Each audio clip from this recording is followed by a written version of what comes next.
All right, welcome everybody. We're so glad you came. I am Janet Powers, and I welcome you on behalf of the UU Bedford Green Sanctuary Committee. So Corinne Dowd, who's here, and there she is, and I are co-chairs, and we're kind of reviving Green Sanctuary. We're trying to get things going again. We've been doing a lot with climate justice, which has been fabulous. But now we're starting to bring things a little bit back to home, and this celebration is one of those things that we're starting with. We're very happy to be welcoming Neil Dale, who is Bedford resident. He's a singer-songwriter. He was the impetus for doing this. He said, hey, I've got some songs, and we're like, yay, let's do this. Let's make this into a whole evening, and we really appreciate that. So thank you, Dale, and we'll look forward to that. That will be in the second half.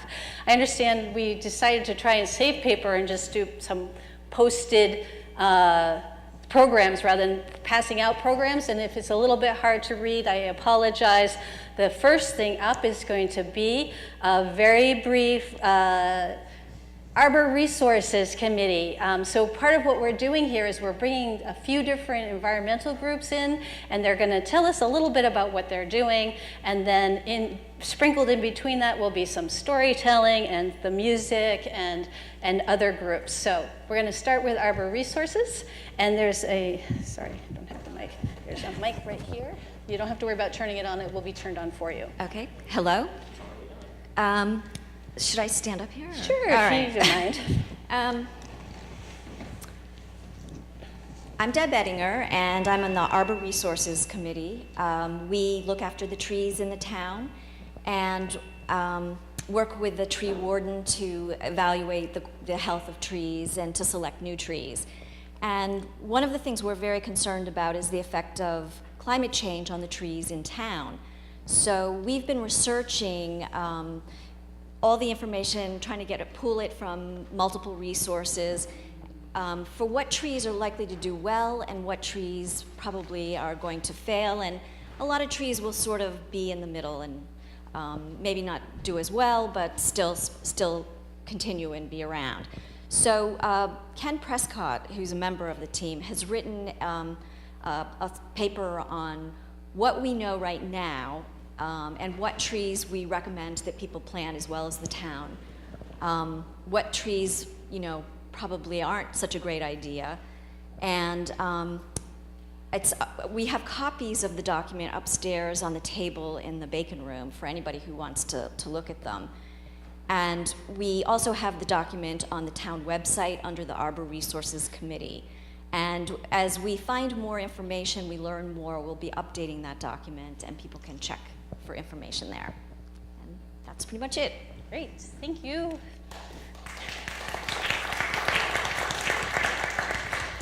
Okay, back to me again. So I'm going to tell you a story of which is beneath our feet. And I'm going to give us a second as the lights dim a little bit so you can see the slides a little bit. So these pictures, some of them are very representational and some are really just my fantasy of what things might look like at certain things. So don't expect, exact replicas of what happened in the past or might happen in the future. So just a little starting off, way to start off. So the story beneath our feet obviously started a long, long time ago, but we live with it today. And so I'm wondering what people think about the word dirt. Anybody have a thought when they hear the word dirt? You can just yell it out and I'll repeat it. Earth? Earth. Nutrition. Army? Farming, thank you. Guess I can't hear that well. Anything else? 1,000 seeds in every square inch. 1,000 seeds in every square inch. Well, this is a very well-educated group. I was expecting... Dirty, right, yuck, ooh, I've got it on my clothes, in my hands, under my nails. But yes, you're all right. That's absolutely true. And maybe I could just go home right now. Anyway, how about the word bacteria? Any thoughts about that word? Everywhere. Sick. Ecosystems. Beneficial or not. beneficial or not. Some are both, right? Some are one or the other, right? And depending on when sometimes. Anything else? Biomass, right. So again, very well-educated group. And again, I was thinking of lots of kids out here saying, ew, yuck, yuck. But yes, that's right. The bacteria is a big part of our world. It is a big part of our soil. So, but it wasn't, oh, oops, sorry, I hit the wrong thing. It wasn't always the case. Used to be no dirt, right? When Earth first formed, it was a red hot molten ball. It had no atmosphere.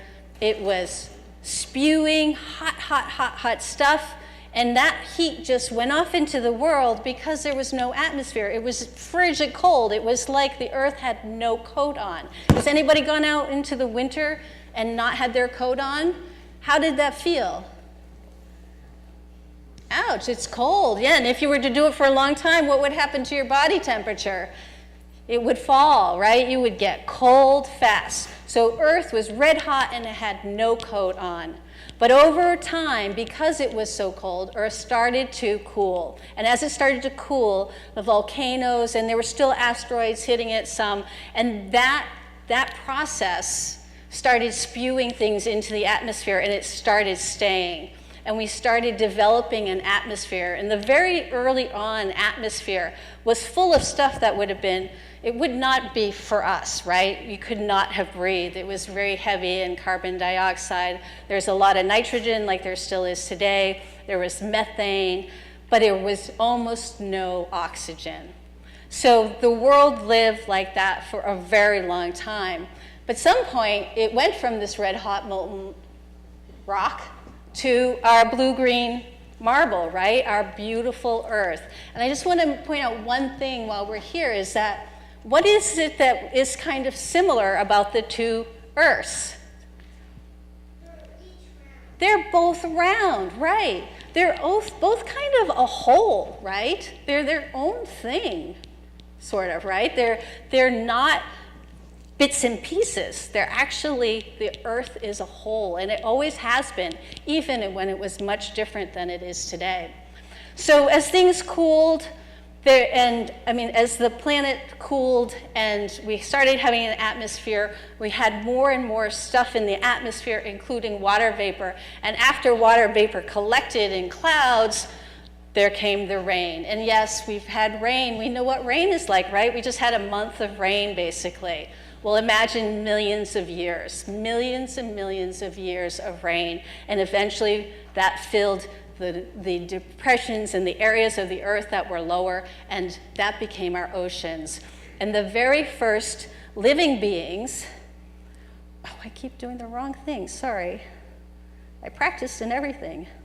The very first living things were these tiny single cell organisms, and they lived well and they thrived in that ecosystem that was the entire Earth, that wet ocean, but not much oxygen, until time came along and those bacteria and various different kind of organisms started to morph and change, because that's what happens on Earth, right? Things are constantly changing. So they morphed and they changed, and there was one kind of bacteria that started using the sunlight to create its own energy. And it would take carbon dioxide, use sunlight, and it would give off oxygen. And we had a crisis. This planet, not people, this planet went through its first extinction, because after millions of years of giving off oxygen, that Earth that would have been poisoned to us was poisoned by what we breathe, what we need to breathe, was poisoned by oxygen. And that happened also over a long, long period of time. And there was a massive die-off of many different species, and but it opened the door for the next level of evolution and change to being plants and animals and creatures that could use oxygen. So, about 1 billion years into Earth, we had our first sort of semblance of what we think of as soil. And it was really what they're called stromatolites. And it's mats, these gooey, ooey mats of bacteria that were photosynthesizing, that created energy from the sun, mixed with the sediments that was coming off of the rock. So at this time, Earth was water and rock. There were no plants, no animals, nothing else. Water and rock. And there were sediments that would come off the rock because of the rain. And it would get trapped into these mats and they would build up. And that was the first semblance of what we think of as soil, because we think of soil as being like little particles, right? And then there's like organic brown stuff inside of it. So that was the very first idea of soil. But it took a long time before it became soil up on land. And the first thing that brought soil to land were the lichen. And the lichen are so special because they so beautifully illustrate one of the key things about our planet, and that is cooperation. You know, we think of as, we've been taught that Darwinism is a competition, survival of the fittest. Well, really the survival of the fittest means the cooperation of the fittest, right? The ones that work together. So lichen is algae and fungi that have decided to work together, or just happened to figure that out somehow. We don't really know how it happened.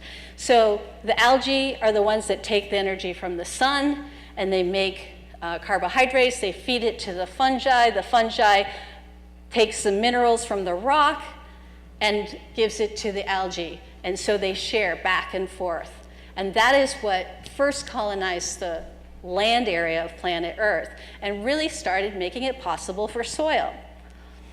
But it still, again, took millions of years of lichen before we had enough semblance of soil that plants were able to start to evolve. And this, inside the soil, I really planned a kind of slightly different way of doing this, but since we're mostly adults and Eloise is just like us, I'm going to go a little bit more into the details of it. So you can see that when it was just lichen, it was mostly mineral particles that were densely packed, and they broke apart a little bit up at the top, but not so much. But as plants started coming and having roots coming down, the mineral pieces started pulling apart, and in between them are connected by these springs of carbon of the dead plant material. And these springs in the carbon created openings, and that's where water and air can go. So in order to have thriving soil, we need to have the carbon, we need to have those springs connecting the mineral pieces, we need to have the openings for the air and the water so the creatures inside can breathe.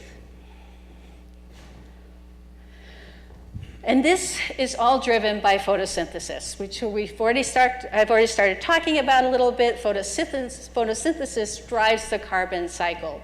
It drives carbon by taking the sun and the carbon that's in the atmosphere and creating sugar.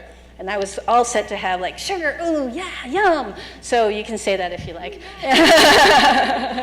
I like sugar. I try not to eat too much because it's not good for me or any of us, but I still like it. And so do plants. And plants are able to create it. They're carbohydrates. They create these carbohydrates, but they actually create more carbohydrates than they need to grow. So while they're growing, they use the carbohydrates that they do. They use it to produce the flowers and the fruits that they're going to produce, but they have more than they need, especially before they go into flower. So they excrete that carbon, the carbohydrates, into the ground to feed the soil microbiome. So that is what somebody had mentioned earlier, right? Inside the soil, there's lots of living things. We talked about, somebody said the number in a teaspoon or something. And inside the soil, they're fed, these critters, these bacteria and fungi are fed by the plant, and they, just like in the lichen, they mine the minerals to feed to the plant. So this is where I get kind of crazy and really just imagine what it looks like. I have no idea what it looks like inside. So Neil, again, who I introduced earlier, he not only is a singer-songwriter, he's a writer, he's writing a book, and he has a really clever way of talking about how it all works. And so what he says is that sort of the plants are sort of like the leaders of the company, and the bacteria are the miners that go out and they mine the minerals. And it's the fungi, these long threads, in a cubic centimeter of soil, there's 75 feet of mycorrhizal thread.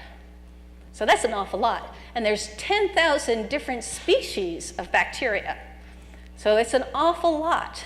And so these bacteria, many different kinds, know how to mine for different kinds of minerals. And it's the mycorrhizal thread that's sort of like middle management that tells the bacteria what the plant needs. So the plant sends chemical signals through its roots out through the mycorrhizal fungi. The fungi somehow communicates with the bacteria, and then it can say, okay, we need more copper. And so the bacteria that knows how to mine copper, it's a whole group of them, it's not just a single species, go out, they do their thing, they work as a team, they get it to the fungi, which then puts it into the roots of the plant, who takes it up.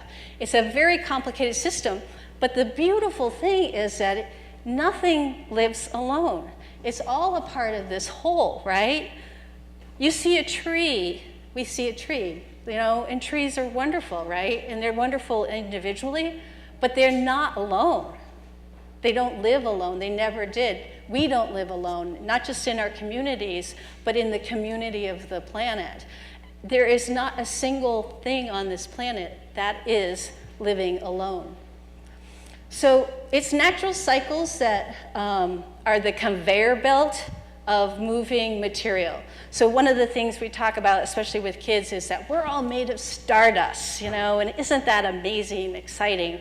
But somehow that stardust has to go around, right? Like, how did we get our stardust into us? Well, we get it by eating, right? And breathing, and primarily by eating and drinking, right? We are built out of soil. That stardust is in the soil. And in the plants that we might eat, in the animals, if you eat animals. So that is really what creates us, and that's what creates everything. And it's these cycles, carbon cycle, water cycle, nutrient cycle, energy cycle. And I'm not going to bring people up, but the idea was we're going to have people up here with balls passing it around, right? And you can just imagine balls going around, and the balls are the nutrients and the elements of the world. And then I was going to have them straighten out into a line, and then what happens when they pass their balls? It gets stuck right at the end. So what we're doing with a lot of our planet through many ways is we're warping the cycles. So the smoothness and the way that they have evolved in which we have been able to come to this planet and be on this planet is starting to shift and change by the way we do things. So this soil that we were talking about, people call it the soil carbon sponge. And by having that life in the soil, that's what enables the soil to hold on to moisture, and that's what enables soil to hold on to the carbon and to move the nutrients through. And the pathway, from the sun down into the plants, through the stem of the plant down into the ground, we call that the liquid carbon pathway. So it's constantly moving around, but we disrupt it. And one of the major ways we've disrupted it is that we have plowed the land. We plow the land over and over and over again. And every time we have bare soil and we disrupt the soil, we cause the carbon that's in the ground to start oxidizing, going back into the air. So whenever we have bare ground, we release carbon into the air. And you can kind of see these squigglies. There's brown and then there's blue.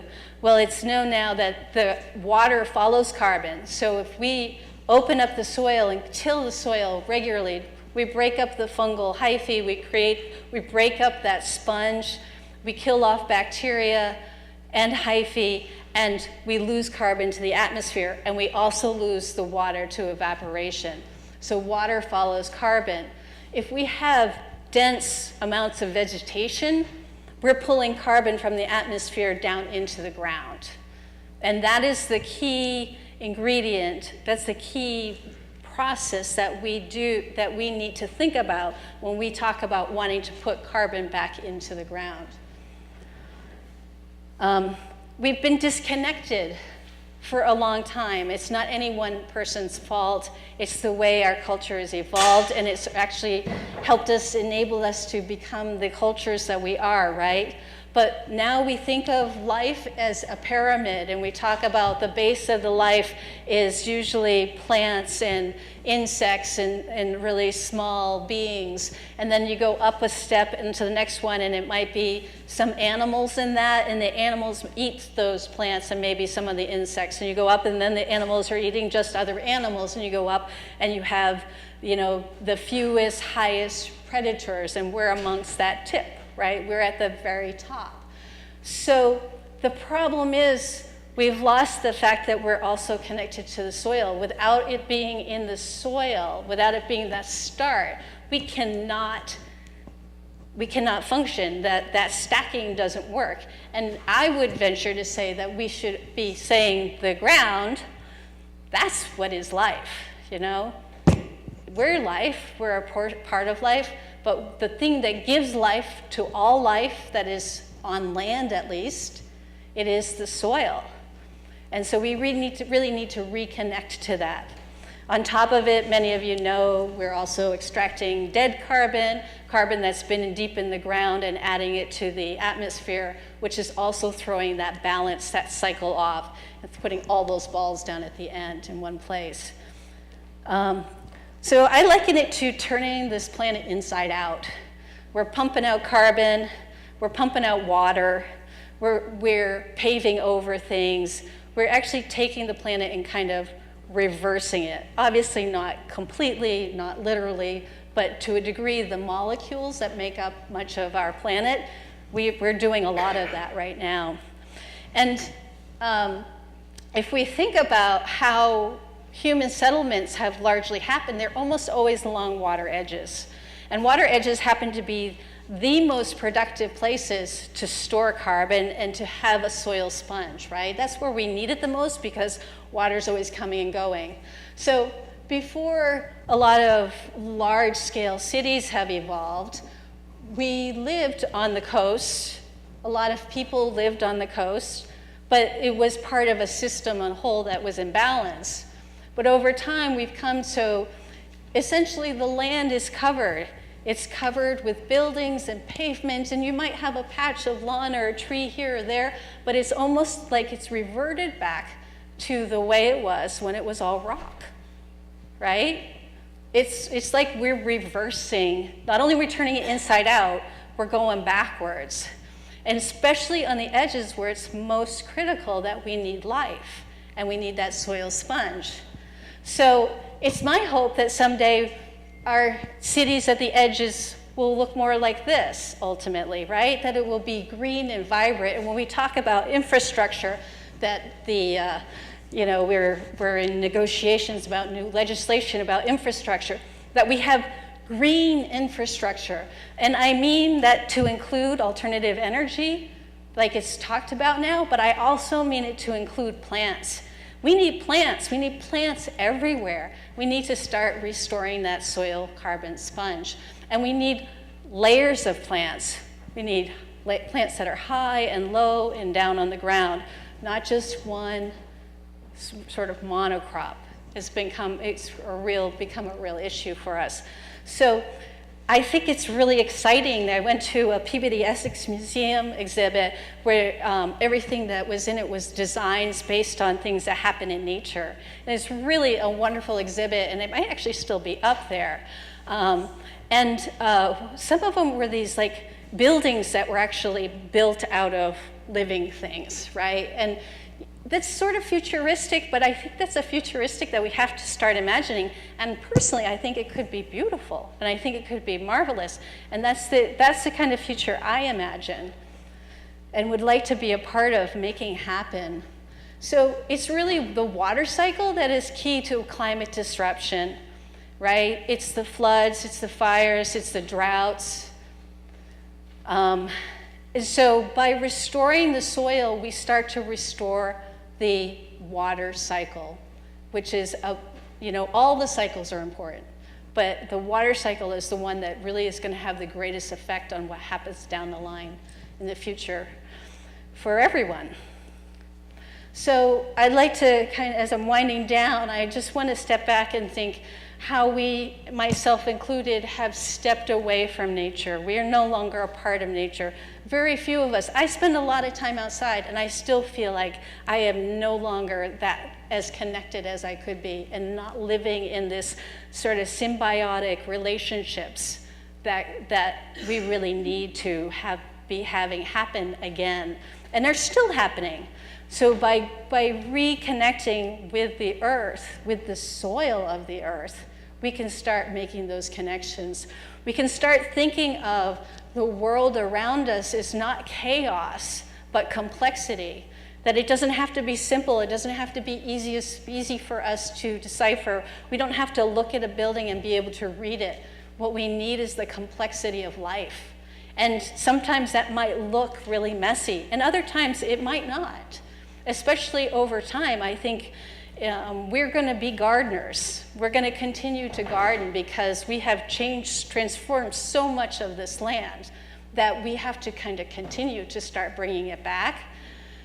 So it can have its sense of beauty, but we can't do it in a way that is using, I know you all agree with me, so I don't need to go down that line, but, using methods that are just hacking things away and cutting things back and chemically, altering it.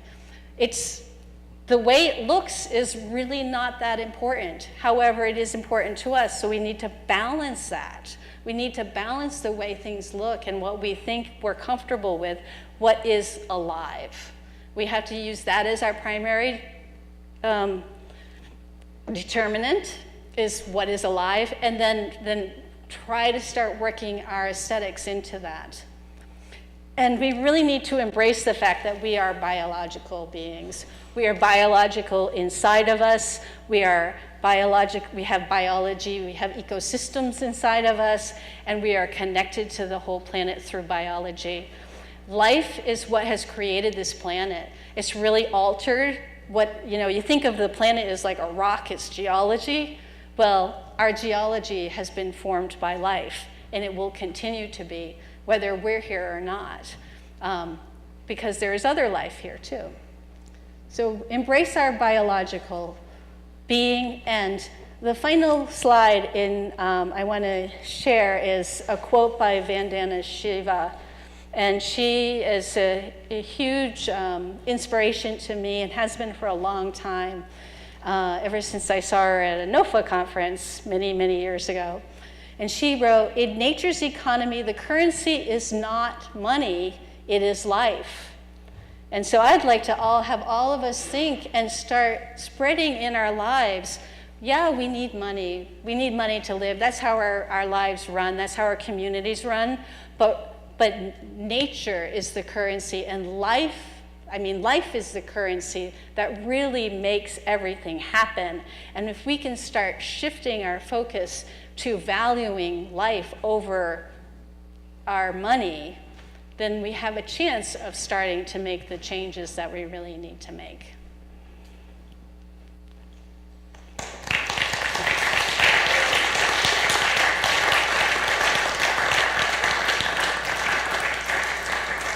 All right, so next up online is, I believe, Neil is going to do a call and response about the water cycle. So now that we're... That's what Rev Dele said when we started this. You got to work a little bit. So we're going to start putting that cycle into our whole being, into our soul. And do you want to introduce it, since you Well, this is a call and response that follows one of the cycles that Janet was talking about. It's the water cycle. And I'll read through it, and then I'll sing through it with you as a call and response, and then maybe we can all do the whole cycle together because then it flows much better. So it goes, I flow from the mountain to the valley. I flow in the rivers through the plains. Oh, I should say, this is created by Rev Dele. She's a black environmental activist. She's a 5th generation activist, and she gets climate justice in a way that I'm only beginning to learn about. Anyway, I flow from the mountain to the valley. I flow in the rivers through the plains. I flow from the creeks to the oceans, and through the air I come back again. So it goes, I flow from the mountain to the valley.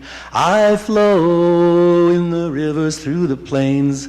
I flow from the creeks to the ocean, and through the air I come back again. I flow from the mountain to the valley. I flow from the mountain to the valley. I flow in the rivers through the plains. I flow from the rivers through the plains. I flow from the creeks to the ocean. I flow from the creeks to the ocean. And through the air I come back again. And through the air I come back again. All together. I flow from the mountain to the valley. I flow in the rivers through the plains. I flow from the creeks to the oceans, and through the air I come back again. I flow from the mountain to the valley. I flow in the rivers through the plains. I flow from the creeks to the oceans, and through the air I come back again. Thank you.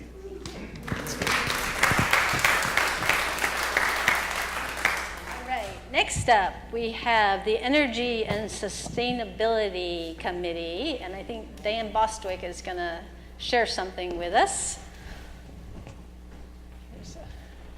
You're welcome. Hi everyone, I'm Dan Bostwick, and I'm currently the chair of Bedford's Energy and Sustainability Committee.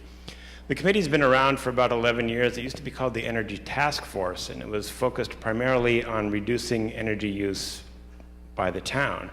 But within the last year, the selectmen expanded the scope of the committee and renamed it to the Energy and Sustainability Committee. So now our charge is to look at not just municipal energy use, but greenhouse gas reductions across town and sustainability in general. And I think that's indicative of some of the changes that are happening here in town.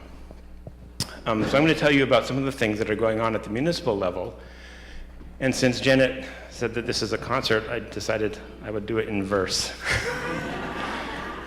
So I've got a little poem for us here. Here we go. Bedford is a smallish town, but we never let that slow us down. Our climate work is going great. People say we punch above our weight. It's going well because of you and all the great work that you do. Over the past couple of years, our words have reached official ears. We citizens, with a cry and shout, made it known without a doubt we must reduce our CO2. But how? Just listen and I'll tell you. What follows is but a partial list, but I think that you'll get the gist. Town meeting set aside some cash to make a plan for us to slash emissions from our homes and stores, from labs and offices and more. From every building in our town, greenhouse gas emissions will go down. An advisory council we did create to ponder and to generate ideas on making buildings cleaner and to help them operate much leaner. All town buildings soon, you'll see, will run on pure green energy. Every electron that we buy will come from the air or from the sky. For the rest of us, CCA is almost here. The people will all shout and cheer for power that's greener and cheaper, of course, than what we get from Eversource.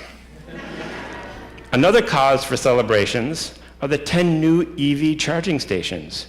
We got a grant, so they were almost free, and the public can charge without a fee. The middle school is getting bigger, but they're building it with such rigor that it'll be more efficient than it was before, with heat pumps and solar panels galore. And a comprehensive solar plan is being worked on so we can generate our own green juice on parking lots and building roofs. Now, students throw out food they don't finish, especially when we serve them spinach. But the school committee says, no joke, we won't let that waste go up in smoke. We'll find a way to make the most of this opportunity to compost. Townspeople no longer think it strange to talk about fixing climate change. In our homes, in public meetings too, Bedford's figuring out what to do. Now that you've heard my tale of joy, be sure that every girl and boy in Bedford knows it ain't no jive that we're committed to keeping the earth alive.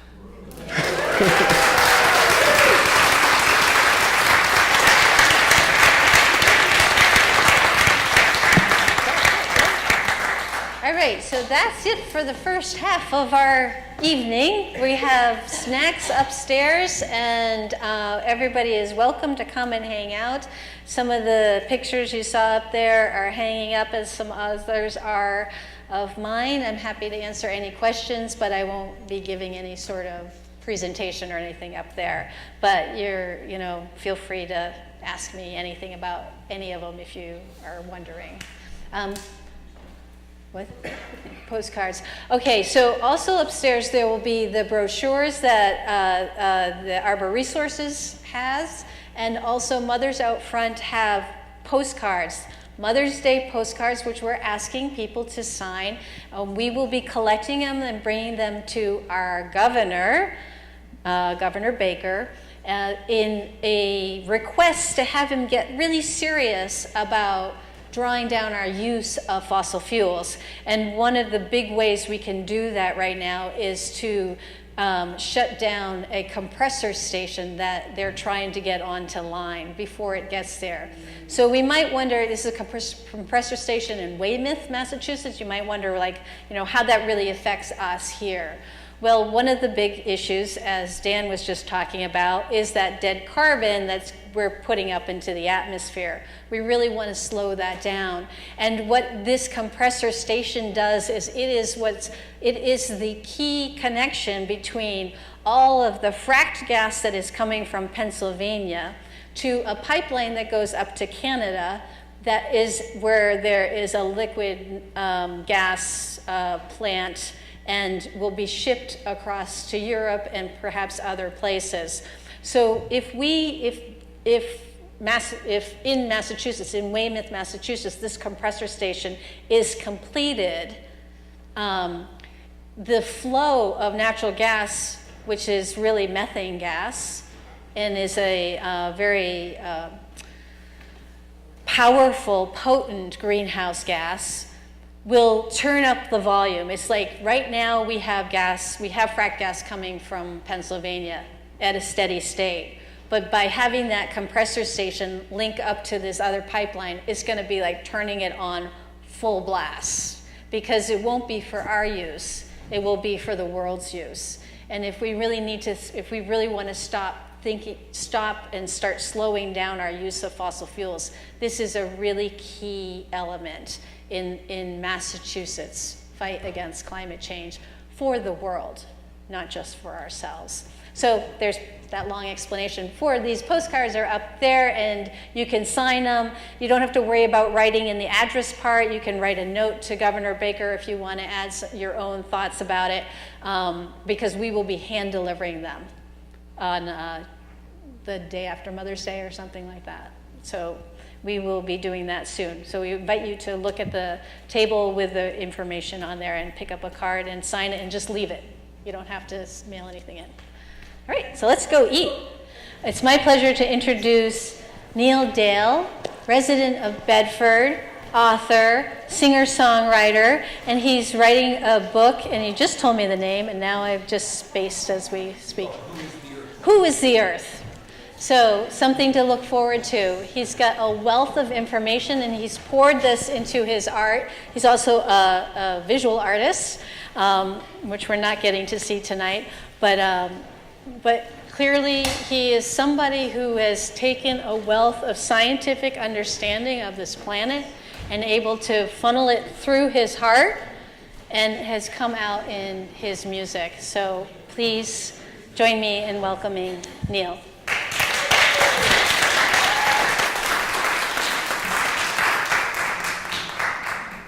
Well, thank you very much for coming out on this first, I hope, only the first of our Earth Day concerts. And I wish us all a happy spring. I think everyone here knows a lot about climate change and our other problems with the Earth, and that's not what I want to talk about tonight. I want to talk about hope and solutions, or sing about it. Yeah.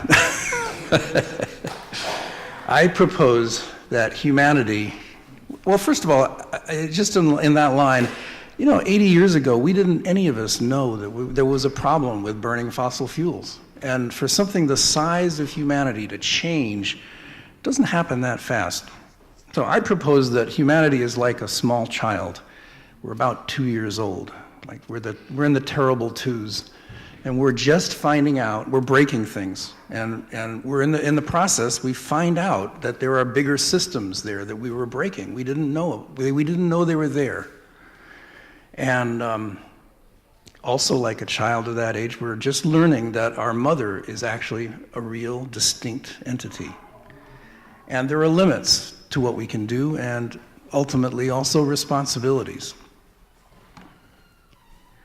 So we are learning about these larger systems. We learned about the ozone hole by making a hole in it. We learned about the ozone layer by making a hole in it and discovered that there's this tiny, thin layer of ozone that shields us from ultraviolet radiation. And we didn't even know it was there, but now we've learned how to stop doing what we were doing. And then the air we breathe, this amazing mix that we almost completely take for granted. It has now 4/1000ths% carbon dioxide. That's almost nothing. And we raised that from 3 to 4/1000ths%. And we've caused droughts, wildfires, and tornadoes in Concord just by doing that. It's an amazingly well-balanced system, and we're just learning that this system is even there. So I see in this more than just a silver lining to our issues right now. I think it's gold, because to me this is the beginning of a new age. It's an age where we have learned, or we must learn, about what does it mean to live inside of a larger being, inside of the system, and to receive the benefits from it.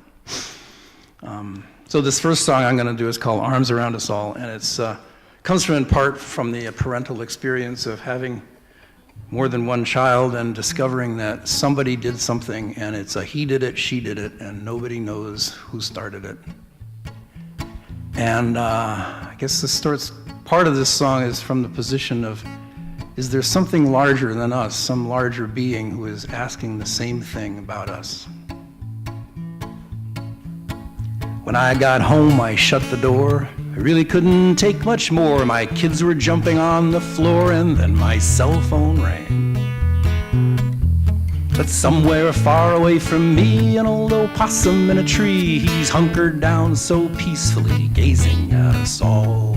We're all in this together, every elm and elephant, every human too. We shout and fight and disagree, it's them that's always wrong, not me, our mother waiting patiently, arms around us all. Build another shopping mall, Big McMansion growing tall, drive a superhighway through it all. But little root ends meet and touch, and tiny microbes eat their lunch, and fungus weeds a world around them underneath us all.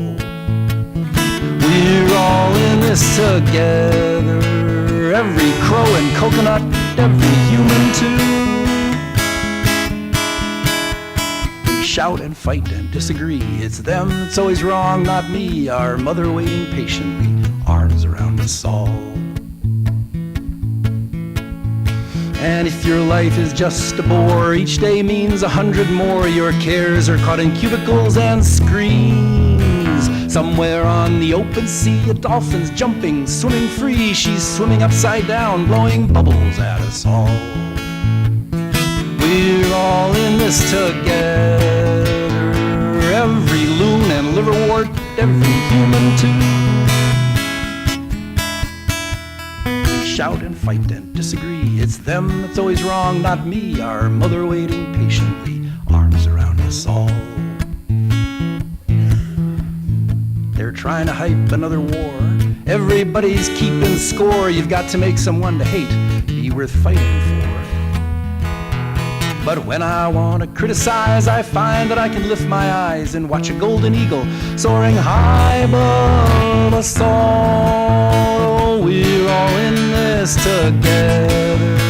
Every cow in Cottonwood, every human too. We shout and fight and disagree. It's them that's always wrong, not me. Our mother waiting patiently, arms around us all. We humans think we do it all. Emails, x-rays, iPhones call. Compared to Mother Earth, that isn't much. She makes the air, she breathes for you. She grows your heart, then beats it too. What was it that you said? We do, proud about it all. We're all in this together. Every fish and frog and fern and every human too. We shout and fight and disagree, but maybe someday we will see our mother waiting patiently underneath us all, high above us all, gazing at us all, laughing at us all. Around us all.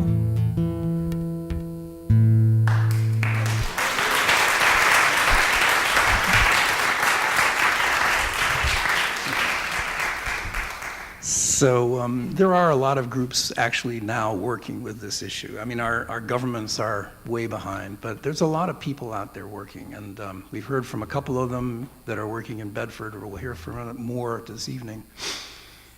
But it's all volunteer work, and that's just how we got to do it, to make our legislators listen to us. We have to let them know.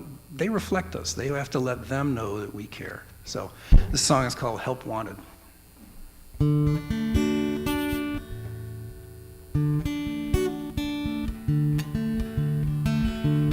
Mother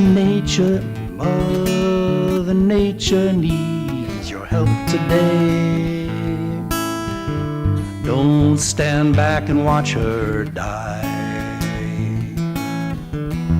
She's fading in 1,000 ways, shutting down before our eyes. Now is not the time to be cast down or to fall into despair. There's people working hard in every town. There are solutions in the air. We need to know that she is there. Hear her calling in a dream. You can reach her with a simple prayer. Find her walking by a stream.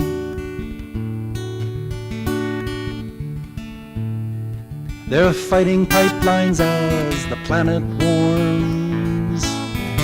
Time to draw down the machine. They're fixing gas leaks, growing urban farms. Time to make our cities green. Nature wants to draw the carbon down in the oceans and the trees. from the air into the living ground. As long as we begin to see, we need to see that she is there. Hear her calling in a dream. You can reach her with a simple prayer.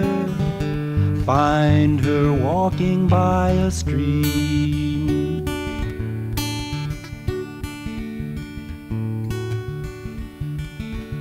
There's a spirit to this turning earth, greater than its moving parts.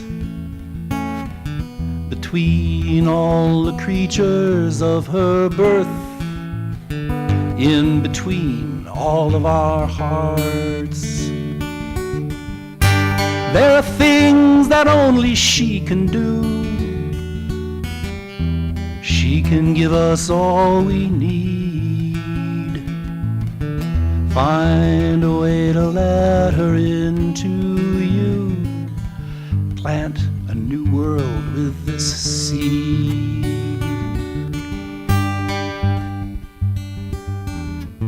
We need to feel that she is there. Hear her calling in a dream. You can reach her with a simple prayer. Find her walking by a stream. Mother Nature needs your help today.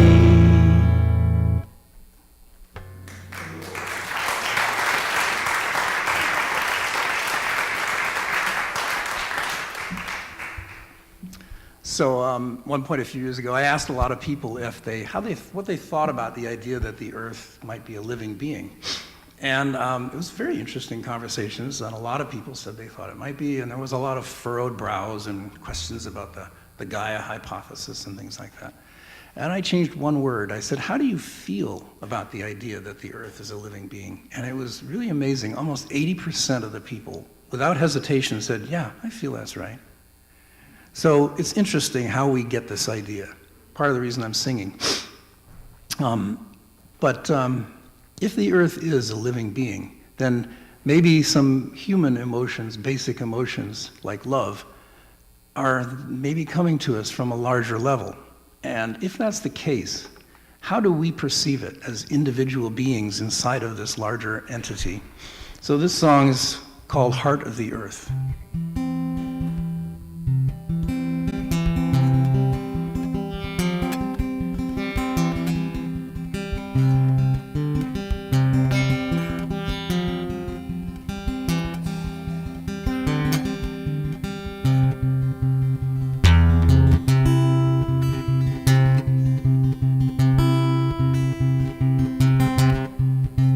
Voice you can hear in the roar of the sea. There's a song to be heard on the wind in the trees. And it might take a while for it to come clear, but the heart of the earth is the voice that you hear.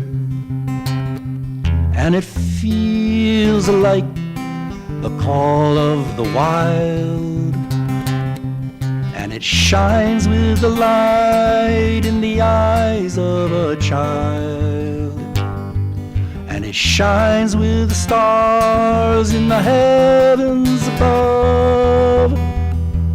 And the heart of the earth is the motion of love.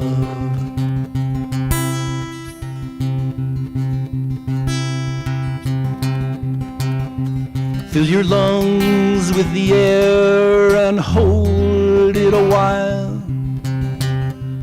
It was breathed by a camel on the banks of the Nile. Got its oxygen back from the Amazon trees. Then it took the the express from the Florida Keys. And it rises like a hawk to the sky.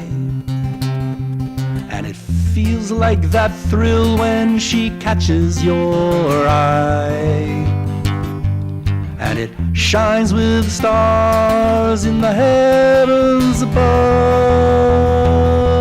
And the heart of the earth is the motion of love.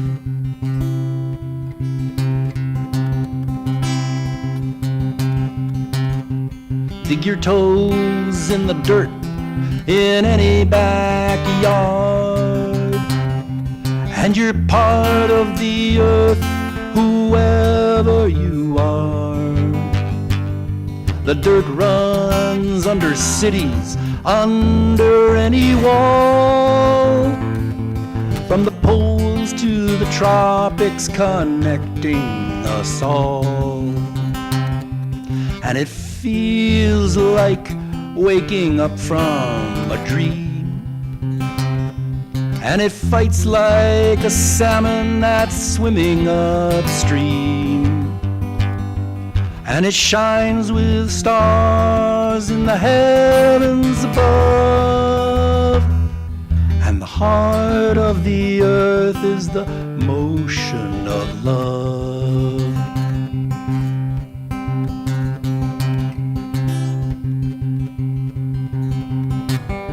Jesus was a gambler, Mohammed was the same.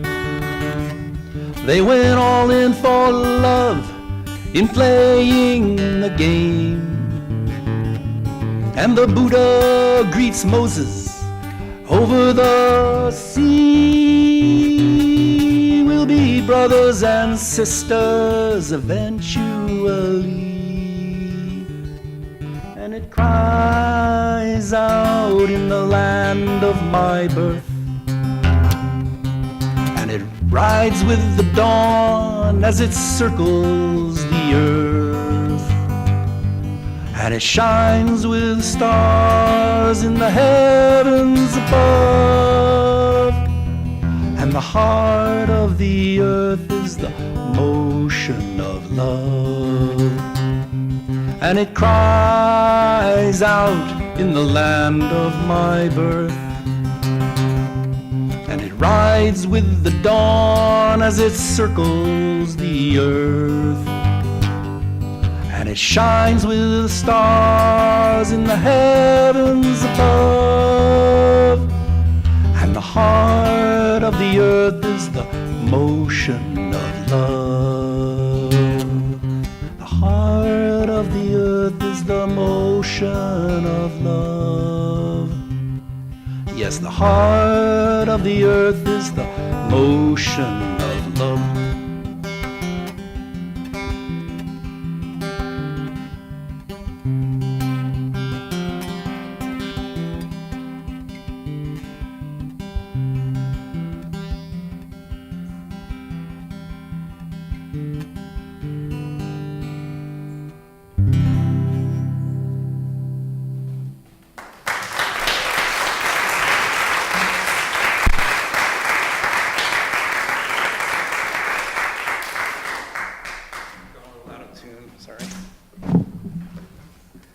So I'll, not sure which one it is.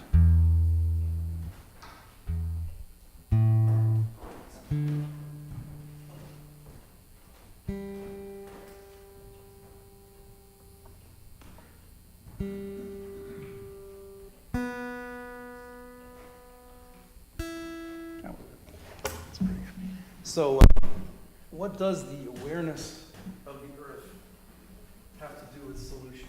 What does it have to do with how we can fix our problems here? I think the central idea, the central word for me is drawdown. That's so we've used it in a lot of different contexts, but primarily there are 5 great ecozones on this planet where life lives. There are the croplands, which are they used to be, well, they're the most fertile land, and we mostly grow crops in them now. Then there's the forests and the jungles. Then there's the semi-arid rangelands, where you can't really grow crops, There's the wetlands that Janet talked about, and then there's the biggest of all, the ocean. Each one of these, if it's properly managed, has the possibility of taking carbon dioxide out of the air and putting it into healed ecosystems. Each one of them has this possibility. We're just learning how to do it. It's, to me, it's the most hopeful thing around right now, because number one, we do have to stop using fossil fuels. I don't think there's any disagreement about that, but once we do that, we can start, as we do that, let's put it this way, we can heal ecosystems, and it'll do more than one thing. It will take carbon dioxide out of the air, put it back in the soil, put water vapor in the air, which will help cool the planet directly, and it will create more food, the food that we're going to need in the next 10, 20 years, because we only have 60 years of soil left.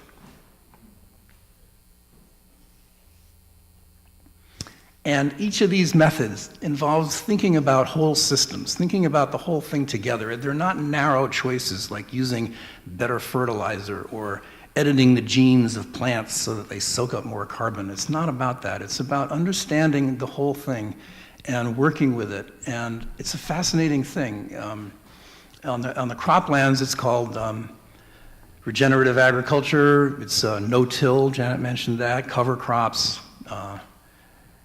On the wetlands, well, there's people working with mangroves to return the mangrove forests.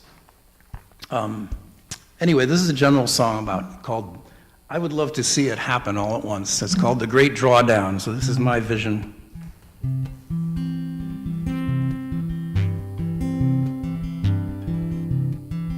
When we finally say goodbye to oil,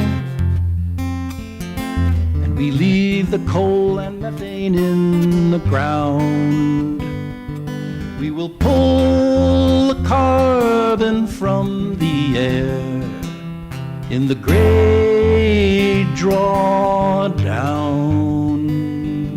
in the rolling of the rangelands, in the oceans and the trees, in the way we plant and grow our food, we'll win our victory. And the sun shines and the rain falls down, and the plants, they build a kingdom underground, and the world below our feet keeps growing year to year, and there's plenty of room for carbon here. Are you fearful of the tempest and the rising of the sea and the waves of climate refugees? Well, that may not have to be if we turn our willing hearts and minds to the systems of the earth. We can seek for our solutions in the cradle of our birth. And the sun shines and the rain falls down, and the plants, they build a kingdom underground, and the world below our feet keeps growing year to year, and there's plenty of room for carbon here. Will you listen to grandmother when she whispers in your dreams that this world of smartphones, plastic and glass isn't all it seems? Draw them down, your mighty engines, and the headlong rush to wealth, and let nature nurse her back to health. And the sun shines and the rain falls down, and the plants, they build a kingdom underground. And the world below our feet keeps growing year to year, and there's plenty of room for carbon here. Yes, there's plenty of room for carbon here.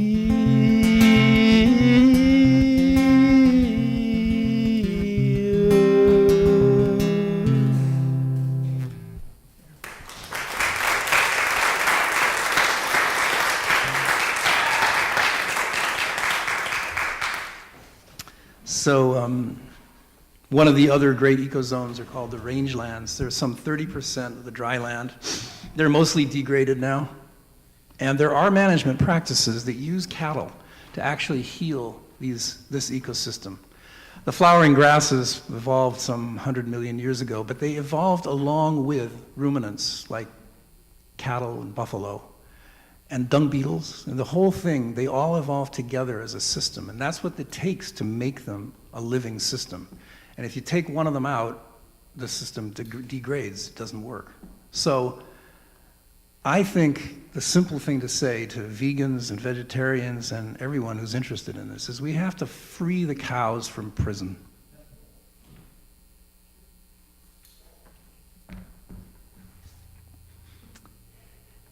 Because they're being crammed with grain and hormones, and they're producing methane, which is a huge global warming factor. But if we put them back on the rangelands where they belong, whether we want to eat them or not, then they take carbon dioxide out of the air and they make an ever-increasing layer of soil.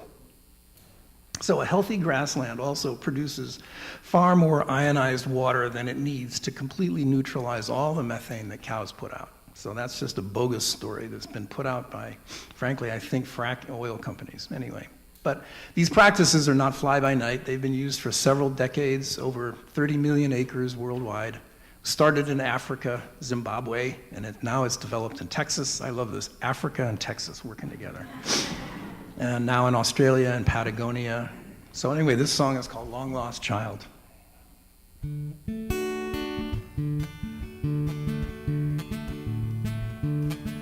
When the grass grows green in Texas, and the streams flow free and clear, and the pronghorn and the prairie dog and the longhorn steer help nature take a big deep breath, and if we turn our backs on oil, she'll breathe the carbon from the air and put it in the soil. Hey, can you hear them singing in Africa? Dimbangombe Ranch, Sianyanga Village too. From Texas to Australia, mile on growing mile, when nature takes us in her arms like a long-lost child. The rangelands of our planet lie silent and bare. For centuries their soil has just vanished in the air. But when we play the harmony of hoofs to soil and rain, the rangeland plays the melody again. Hey, can you hear them singing in Africa? Dimbangombe Ranch, Sianyanga Village too. From Texas to Australia, mile on growing mile, when nature takes us in her arms like a long-lost child. Go soaring with an eagle, see the rangeland down below, where moving herds of cattle help the grass begin to grow. Then rise on beating wings of the country of your birth and greet the the living spirit of this great round earth.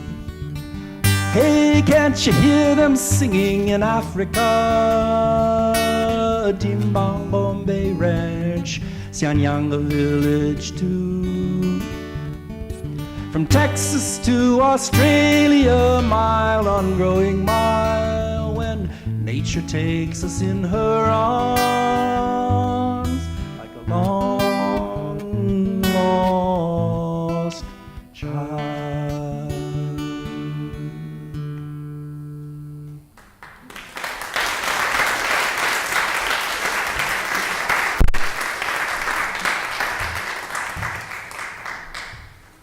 So the largest of the ecosystems that need to be healed is the ocean.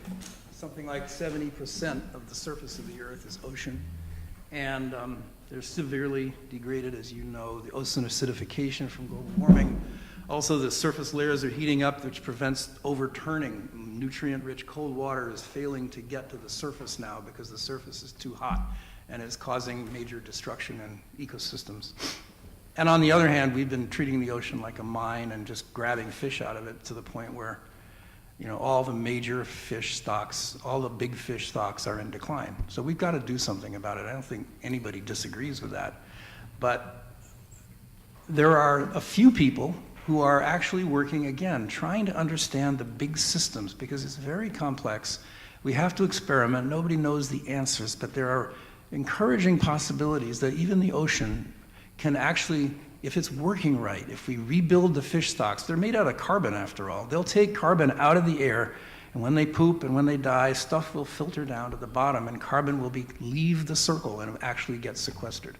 So I'm convinced that we can actually do this with the oceans as well. This song is about a couple of people, several people, well, a handful of people, let's put it that way. John Todd, he's from around here. He started something called the New Alchemy Institute.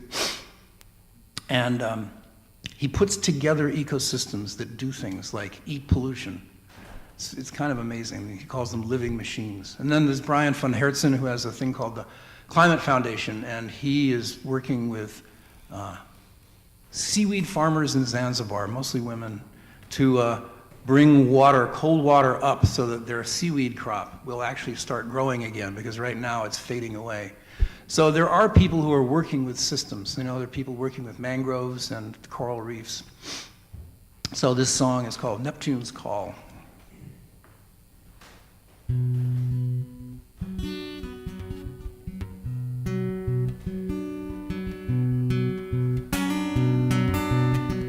John Todd grows living machines. He'll weave our future. From his dreams, he takes our crud, makes it clean. He wants to save the ocean. To native plants and hungry fish, pollution is a tasty dish. New alchemy has been his wish to make a better day. So rise up, you singing whales and silver herring. Flash your scales, they wave their fins and slap their tails for the ones who will save the ocean.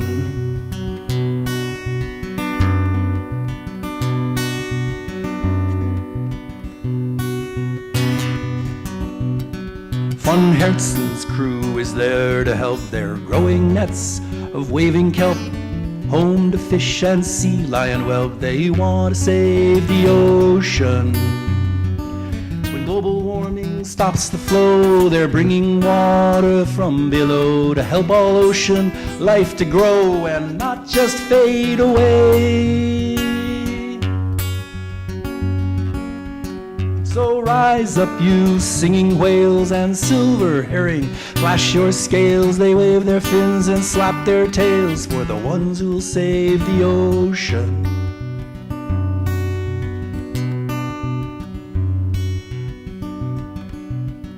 There's other men and women who are saving corals and mangroves too. We've got to do all we can do to help them save the ocean.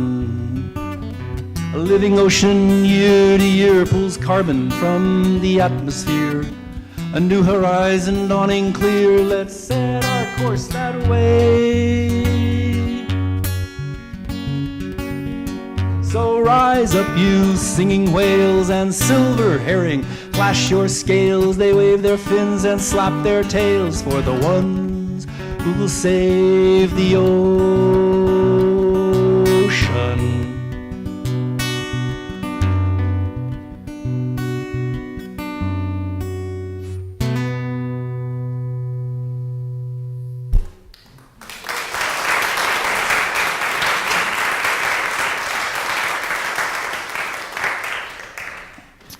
So this last song is, I know it's such a complex system. There's so many things we can do, so many things to do, and I know a lot of people want to know where to begin.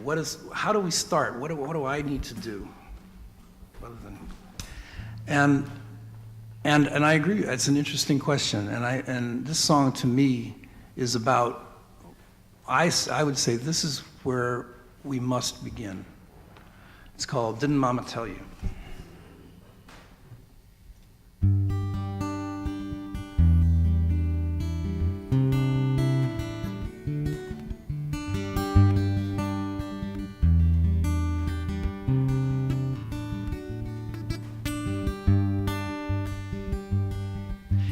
Want your mama Earth to smile, tell her that you care. Say you know she cares for you, and you know she's there. Even when it keeps on snowing, or when the skies are gray. Thank her for the air you breathe and the food you ate today.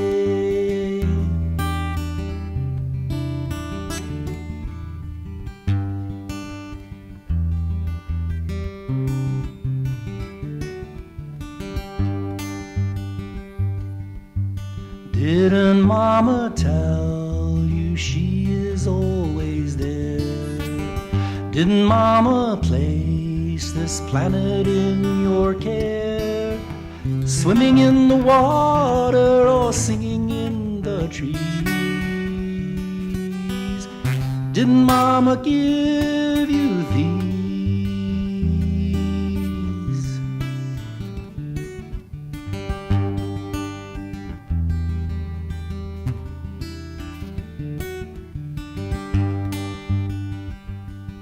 If you want your mama to be happy, look around each day.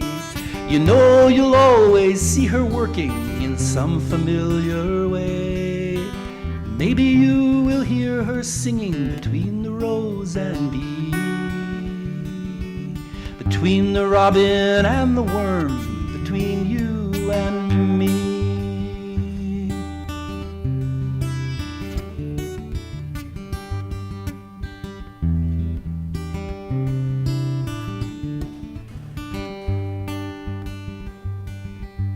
Didn't Mama tell you she is always there? Didn't Mama place this planet in your care? Swimming in the water or singing in the trees? Didn't Mama give you these?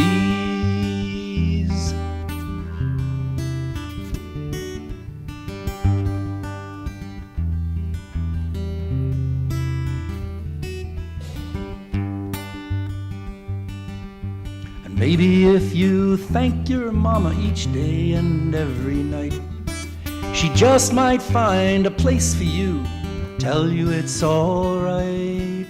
And who knows if you hear her talking deep inside of you, she just might tell you where it hurts and what you need to do.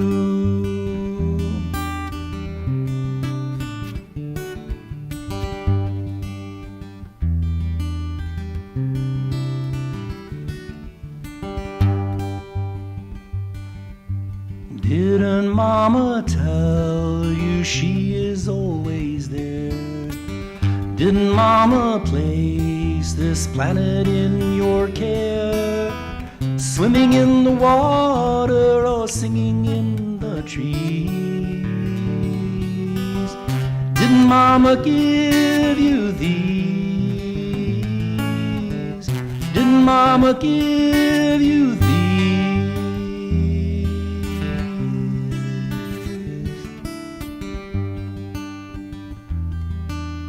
Thank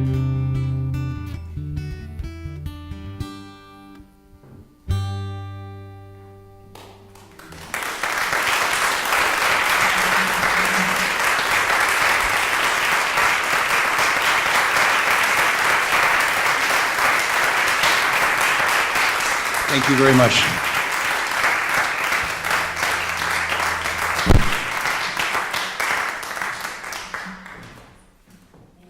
That was really amazing. And I did it again.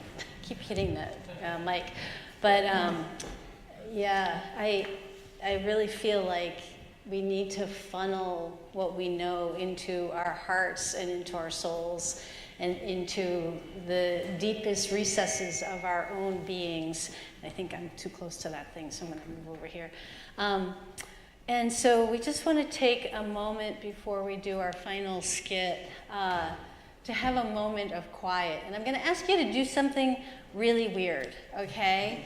I'm going to ask us all, if we are able and if we're comfortable doing it, to stand up and just kind of move our bodies around and just kind of wiggle and shake and kind of get motion in our bodies. We've been sitting here a lot, right? Especially you guys.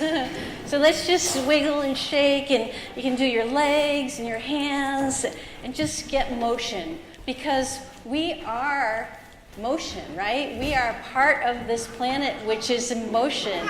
Yeah, exactly. Yeah. Here we go. Okay. Now that we've had a chance to get into our bodies, I invite us to maintain standing or sit, and we're just going to have a moment of silence. And we'll have a moment of silence after I'm going to speak for a few moments. So I'm going to close my eyes. I invite you to close your eyes as well and to start sinking into our bodies. And, after that kind of motion, you can feel your whole body vibrate. At least that's my experience. And I want us to just feel that and sink into it and know that this motion is life. That we are life, and we hold life within us, and we are part of this greater whole.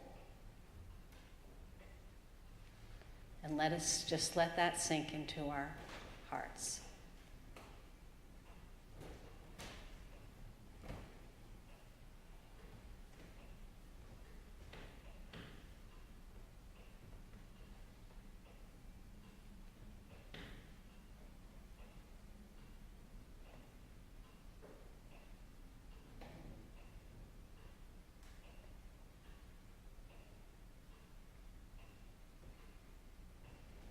And let's take deep breaths together and breathe in that air that surrounds us, that is part of our mother,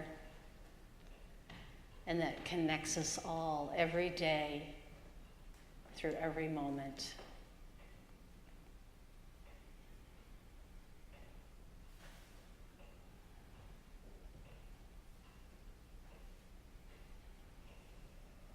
And when you feel ready, you can open your eyes.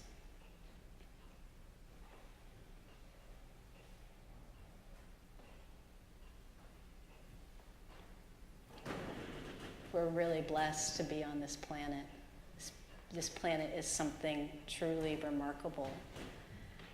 And we have the opportunity to really work with these systems that Neil was so eloquently describing in song and verse. And with that, that's what I hope we'll take away. And the final thing that we're going to be doing is a little skit by Mothers Out Front, and give you a little idea about what that particular group has been doing here in Bedford, as well as in the larger Massachusetts area.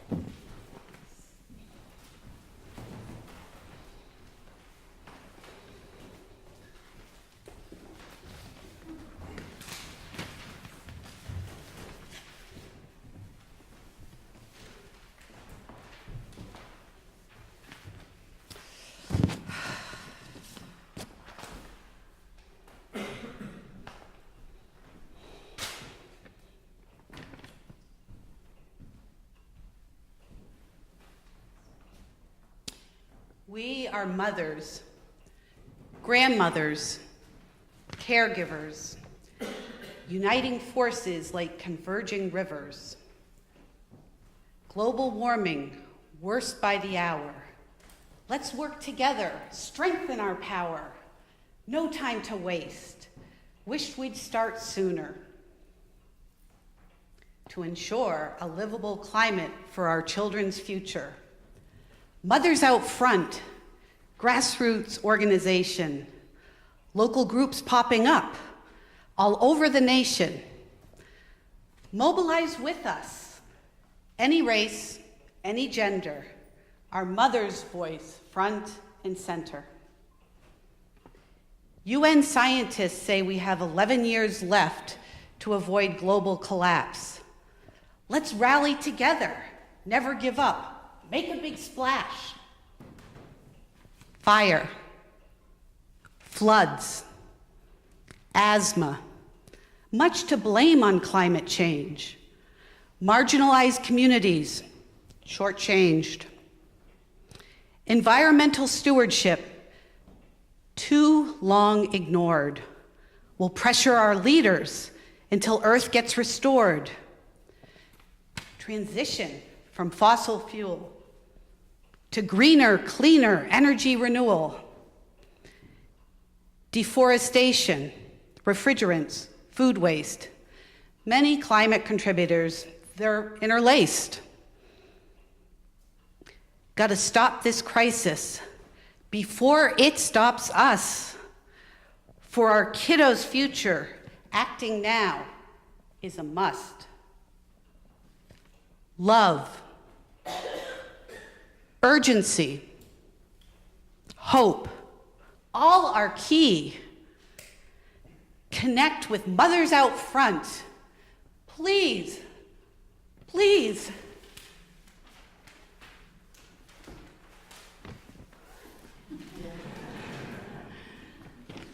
Woohoo!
And so our evening draws. We're only 10 minutes beyond our goal, so we're doing pretty well. We want to thank everybody for coming. I know we're raised busy lives, and to spend the evening with us, we really, really appreciate you being here. We really appreciate you, Neil, for coming and giving us this gift of your songs. They were beautiful, as I said before, and they really tell the story of exactly the things we need to learn and understand. Thank you to each of the groups that gave their information and the poems, and it really rounded out the whole evening so people could understand what's going on. And let's keep going together. We invite you, as the Green Sanctuary, we invite you all to find your own form of stewardship and action. And we welcome you to join any one of the groups that presented tonight, or to find your own unique and tell us about it maybe next year. So thank you.